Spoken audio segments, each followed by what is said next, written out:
Hi friends, ഇത് നല്ല ടേസ്റ്റിയും അതുപോലെ തന്നെ വളരെ ഈസി ആയിട്ടുള്ള നല്ലൊരു ചമ്മന്തി റെസിപ്പിയാണ് കാണിക്കുന്നത്. അപ്പോൾ നമുക്കിത് എങ്ങനെ ഉണ്ടാക്കിയത് കാണണ്ടേ? വീഡിയോയിലോട്ട് പോവാട്ടോ. അതിനു മുമ്പ് നിങ്ങളെ ആദ്യമായിട്ടാണ് എൻ്റെ വീഡിയോ കാണുന്നതെങ്കിൽ സബ്സ്ക്രൈബ് ചെയ്യാൻ മറക്കരുത്. വീഡിയോ ഇഷ്ടപ്പെട്ടാൽ ലൈക്ക് ചെയ്യുക, ഷെയർ ചെയ്യുക കേട്ടോ. 1 കിലോ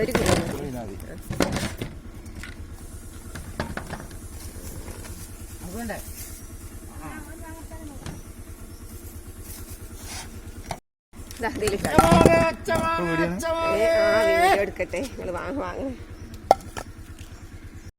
അങ്ങനെ വണ്ടിക്കാരോട് ഞാനും 1 കിലോ മാങ്ങ വാങ്ങി. 8 മാങ്ങ ഉണ്ടായിരുന്നേ. അപ്പൊ കണ്ടിട്ടൊക്കെ നല്ല നാടൻ മാങ്ങ പോലെ ഉണ്ട്. കിലോ 50 രൂപയാണ് കേട്ടോ ഇതിന്.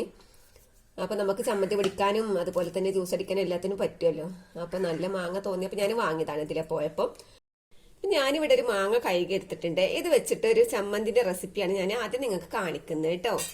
അപ്പൊ എനിക്ക് മാങ്ങ വെച്ച് ചമ്മന്തി ഉണ്ടാക്കാൻ ഏറ്റവും ഇഷ്ടപ്പെട്ട രീതി അതാണ് ഞാൻ കാണിക്കുന്നത്. അപ്പൊ തൊലി ചെത്തുന്നവർക്ക് ചെത്താം. അപ്പൊ നമ്മൾ വാങ്ങിയതല്ലേ, നാടൻ മാങ്ങയാണെങ്കിലും കൂടി തൊലി ചെത്തണമെന്നില്ല, എങ്കിലും ഞാൻ ചെത്തുന്നുണ്ട്.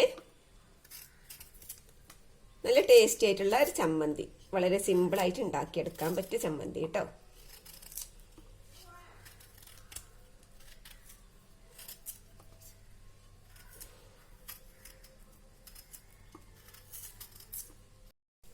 തൊലി ചെത്തിയിട്ടുണ്ട്. ഇനി നമുക്കിത് ചെറിയ കഷ്ണങ്ങളാക്കി അരിഞ്ഞെടുക്കാം. കനം കുറച്ചിട്ട് അങ്ങനെ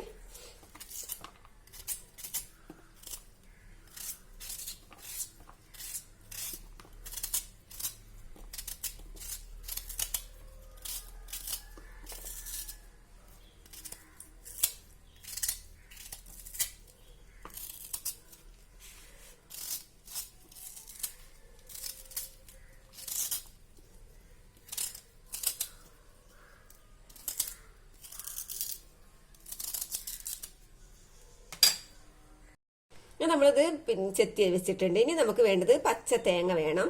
നല്ല പച്ച തേങ്ങ ആയിരിക്കണം കേട്ടോ. അതാണ് ഈ മാങ്ങ ചമ്മന്തിക്ക് ഏറ്റവും ടേസ്റ്റ്. അത് കുറച്ച് വിളവ് കുറഞ്ഞതായാലും കൂടുതൽ ടേസ്റ്റ് ആണ്. അപ്പൊ ചെറിയൊരു മുറി പച്ച തേങ്ങ എടുത്തിട്ടുണ്ട്. ഇത് നമുക്ക് ചിരകി എടുക്കാം കേട്ടോ. ഇപ്പൊ ഞാനിവിടെ തേങ്ങയും ചിരകി വെച്ചിട്ടുണ്ട്. അപ്പൊ നമുക്കൊരു മിക്സിന്റെ ജാർ എടുക്കാം. ഞാൻ ചെറിയ ജാറാണ് എടുത്തിട്ടുള്ളത് കേട്ടോ. അപ്പൊ അതിലേക്ക് നമ്മൾ കഷ്ണങ്ങളാക്കി എടുത്ത മാങ്ങ ഇട്ടെടുക്കാം. പിന്നെ നമ്മൾ ചിരകി വെച്ച തേങ്ങ, നല്ല പച്ച തേങ്ങ ആയിരിക്കണം കേട്ടോ. അപ്പോഴാണ് കൂടുതൽ ടേസ്റ്റ് ഉണ്ടാവുക മാങ്ങാ ചമ്മന്തിക്ക്. പിന്നെ ഞാൻ മുളക് പൊടിയാണ് ഈ മാങ്ങാ ചമ്മന്തിക്ക് ചേർക്കുന്നത് കേട്ടോ. മുളക് പൊടിയാണ് ഇതിൽ ഏറ്റവും ടേസ്റ്റ് ആയിട്ട് എനിക്ക് തോന്നിയിട്ടുള്ളത്. മുളക് പൊടി 1 സ്പൂണോളം ഞാൻ ചേർത്ത് കൊടുത്തിട്ടുണ്ട്. പിന്നെ വേണ്ടത് നമുക്ക് കല്ലുപ്പ്. ചമ്മന്തി ഒക്കെ ഉണ്ടാക്കുമ്പോൾ നമുക്ക് കല്ലുപ്പ് ഇടുമ്പോൾ ഒരു പ്രത്യേക ടേസ്റ്റ് ആണ്. അപ്പൊ ആവശ്യത്തിന് നമ്മൾ ഉപ്പിട്ട് കൊടുക്കുക കേട്ടോ. ഇതിലേക്ക് ചെറിയ 2 തണ്ട് കറിവേപ്പില ഇട്ട് കൊടുക്കുന്നുണ്ട്. ഇനി നമുക്കിത് അടച്ചു വെച്ച് നന്നായിട്ട് അരച്ചെടുക്കാം കേട്ടോ. ഇപ്പൊ നല്ലതുപോലെ അരിഞ്ഞിട്ടുണ്ട്. ഉപ്പൊക്കെ ഉണ്ടോ നോക്കാം. ഉപ്പൊക്കെ പാകത്തിനാണ്. നല്ല ടേസ്റ്റാണ് കേട്ടോ. നമുക്ക് പിന്നെ ഒരു പാത്രത്തിലേക്ക് മാറ്റാം. ഇപ്പൊ ചൂടുകാലാണ്, അതുകൊണ്ട് തന്നെ ഞാനിത് കഞ്ഞിക്കും വേണ്ടിയിട്ടാണ് എടുത്തത് കേട്ടോ. ഞങ്ങൾ ഇവിടെ ഒരു 10-11 മണി സമയത്ത് കഞ്ഞി കുടിക്കുന്ന ഒരു ശീലമുണ്ട്. അപ്പൊ ഈ ചൂടുകാല സമയത്ത് ഉച്ചക്കൊക്കെ കഞ്ഞി കുടിക്കുന്നവരുണ്ടാവും. കുട്ടികളൊക്കെ ഉള്ളവർ എന്തായാലും കഞ്ഞിയൊക്കെ എന്തായാലും നമ്മൾ വെച്ച് കൊടുക്കുകയും വേണം. അപ്പൊ അതിലേക്ക് ഇതുപോലെ ഒരു ചമ്മന്തി ഉണ്ടെങ്കിൽ നമുക്ക് വേറൊരു കൂട്ടാൻ്റെ ആവശ്യമില്ല. നല്ല ടേസ്റ്റാണ്. കഞ്ഞി എത്ര കുടിച്ചാലും നമുക്ക് മതിയാവില്ല. അപ്പൊ നിങ്ങൾ ഇങ്ങനെ ഉണ്ടാക്കി നോക്കുക. വീഡിയോ ഇഷ്ടപ്പെട്ടാൽ നിങ്ങൾ ലൈക്ക് ചെയ്യുക, ഷെയർ ചെയ്യുക. മറ്റൊരു വീഡിയോയുമായി വരുന്നത് വരേക്കും ബായ്. അസ്സലാമു അലൈക്കും.